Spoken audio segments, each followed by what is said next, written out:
You don't see that in the NBA anymore. He's a non-stop, relentless effort player. That was an amazing play. Kind of gave them that energy they needed right there. There was no looking back after that. Only a 4-point game at that point. Yep. He's going to sleep good tonight. Yeah, he is. Because he had a couple of plays where he tried to block shots like that. One, I got scared because I thought he got injured, but he gave a maximum effort tonight. A lot going on, Allie, out there. Buyout market. What's the latest? Well, as expected, the Cavs have officially bought out Andre Drummond, making him a free agent.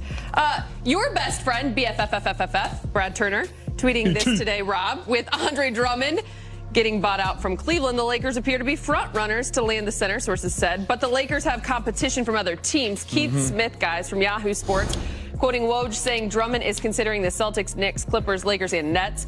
He called the Clippers and Nets longer shots because Drummond's role there might not be big enough. Woj also added a decision could come in the next 24 hours. So, big game, big shot. Geet, feel free to jump in if you would like. Let's just say Andre Drummond is watching this show, which is a possibility. What's up, Dre? Your pitch to him to join the Lake Show would be? Understand the brand, the Laker brand. They have a formula of winning.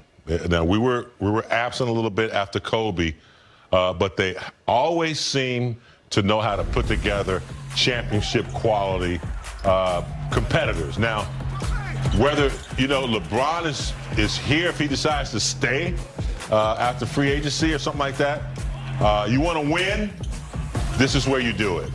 We got the ingredients, and it's a great opportunity for you. And the temperature in Los Angeles is always perfect.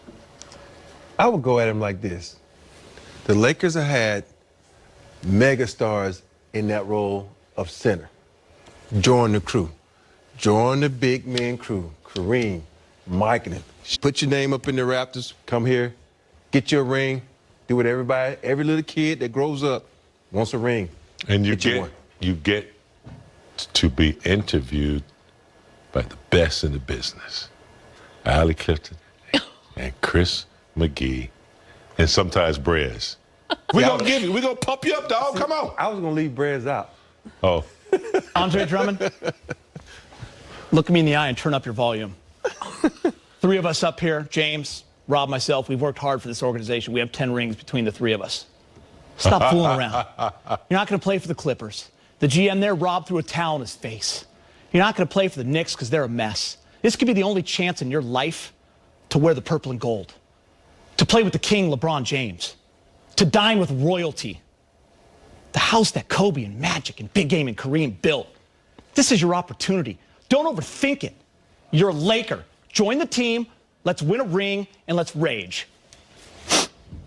Oh. Let's rage. I feel like Gus. That's beautiful, Gus. Thank you, man. I feel like the Twilight Zone is coming on after that. By the way, he may have been looking at a prompter, but none of that was scripted. That was no prompter. Nope. Witnesses. It's nice to have options. Great job by the three of you. Moving on, the NBA trade deadline has come and gone.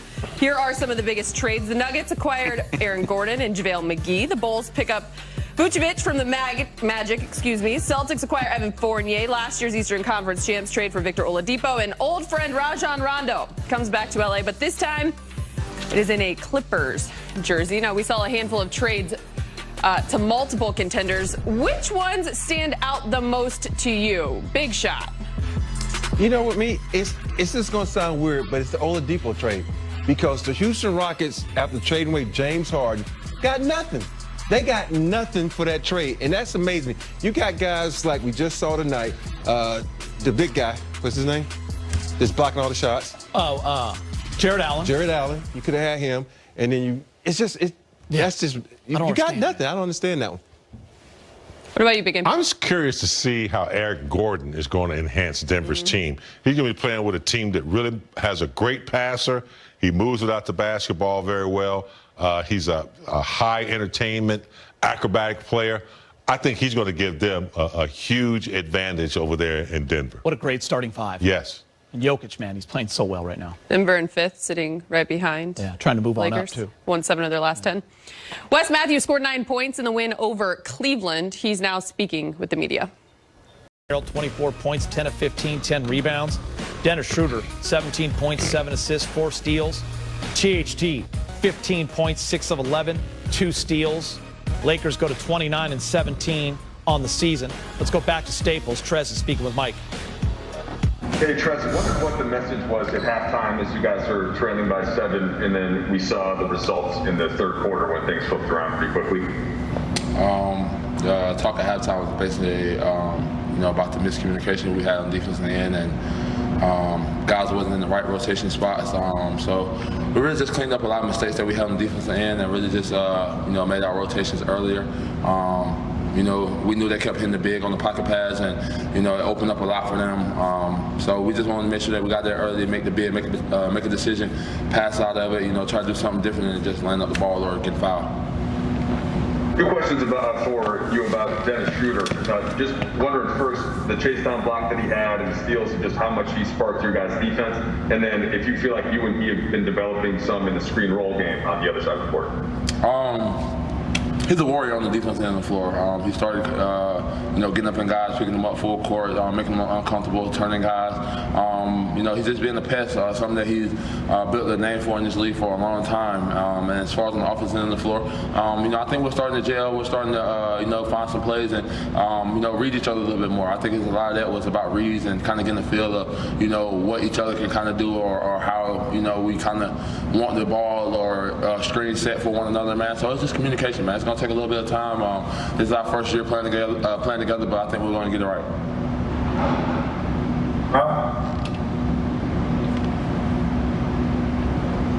Trez, has there been just tension from losing? Did you guys feel like you just really need to get this win a win on your belts without LeBron or AD?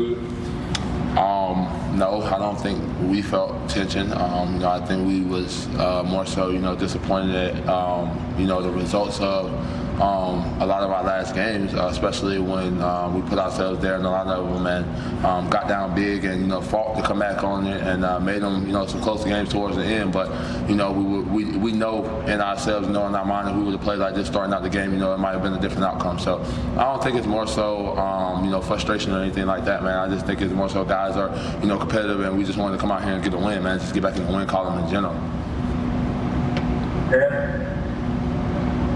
Trez, how much of this is just kind of figuring out who you guys are going to have to be? It feels like that's been sort of a constant question for you guys this year because of injuries and guys going in and out. And, this stretch, at least, it seems like you're going to get a sustained look at the same group of guys.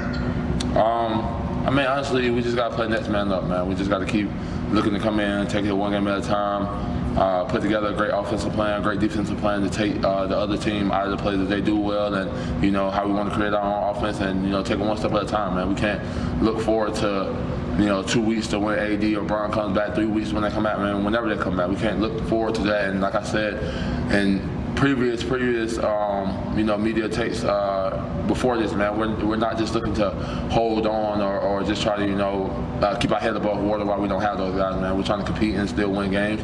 Like I said, we put ourselves in some tough situations and lost a few, but it just feels good to get back in the winning column tonight, man. That's what it is, man. It just feels good to get back in the winning column, and hopefully we can take this carrying over. This game really flipped in the third quarter. You hold Cleveland to just 10 points. The highlight play is certainly your chase down block. Can you take me through just the general intensity on defense of that quarter and that play specifically?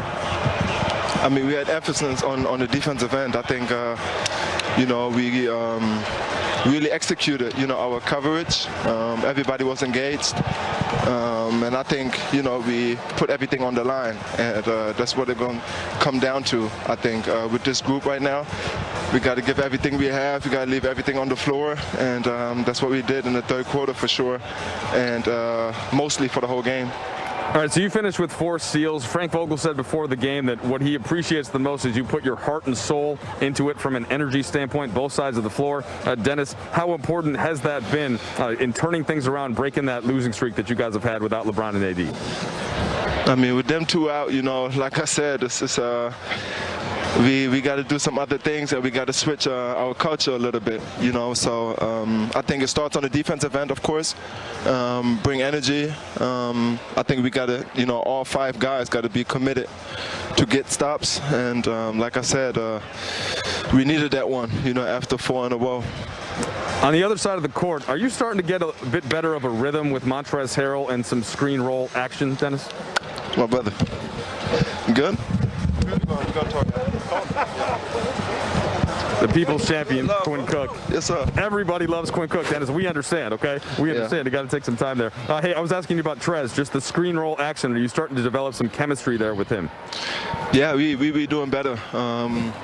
Still too many turnovers on my behalf.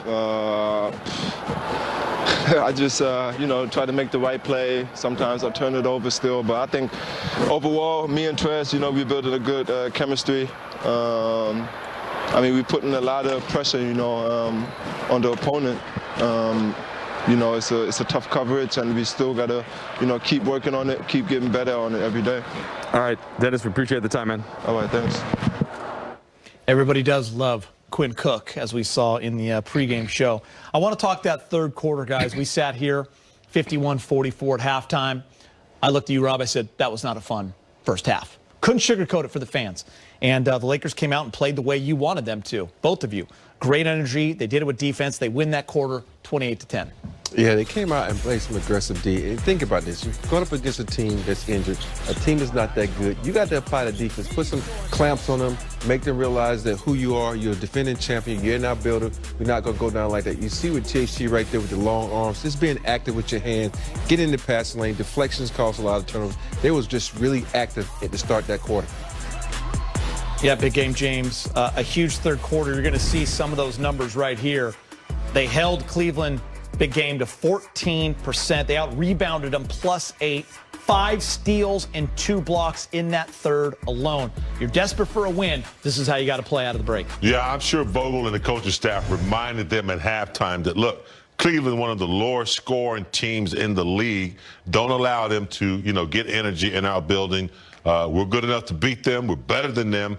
Let's go out and re-emphasize the defense, and that's exactly what they did. Steals, fast break points, took Cleveland right out of the game, and that's what they're going to have to do until they can get their army back together. I want to focus on Dennis Schroeder. I loved what he had to say to Mike there about creating that chemistry with Trez. He feels they're getting better. He said, I need to be better. I'm turning the ball over too much. But that third quarter, Rob, that was his. That block from behind, changing the game, that between the legs pass. He ends up with 17 and 7, but more than that, he's the leader with AD and LeBron not there. Yeah, he has to be the lead because he has the most talent to get his own shot. A lot of guys like Kuz and THT can get their own shot. This guy uses speed. He uses the pull-up J. He has so many aspects to his game that make him valuable when those two guys out. But when he's talking about those turnovers, most of them was trying to get him to Trez. And I don't mind that because you're trying to feed Trez, who was awesome in the paint tonight. So get it to him as much as you can. But on those passes, you don't have to be fancy. He's trying to go through the legs. Just make it nice and simply drop it off. So feed the beast. The beast is Trez. I like the fact that he has adapted so quickly to know that this team needs a leader. And I'm not saying he's the leader, but in the absence of LeBron, he's the guy. He's demonstrated that on both ends. Defense.